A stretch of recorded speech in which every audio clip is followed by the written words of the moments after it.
by 2 minus 1 by 5 equal to x by 3 plus 1 by 4. So how to solve this? First of all, ఈ fraction form లో ఉన్నాయి కదా, 5 and 2 కి LCM తీసుకుందాం. 5 and 2 కి LCM ఏమవుతుంది? 10.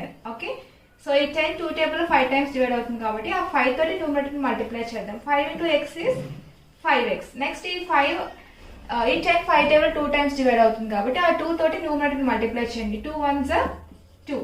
దట్ ఈక్వల్ టు ఇక్కడ కూడా 3 and 4 కి LCM 12 అవుతుంది. Okay, so 3 4s are 12. ఆ 4 తోటి న్యూమరేటర్ మల్టిప్లై చేయండి. 4 into x is 4x.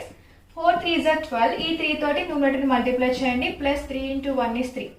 Okay, same tables లో 2 5s are 10, 2 6s are 12 కదా. Next step 5x minus 2 by 5 is equal to 4x plus 3 by 6 వచ్చింది కదా.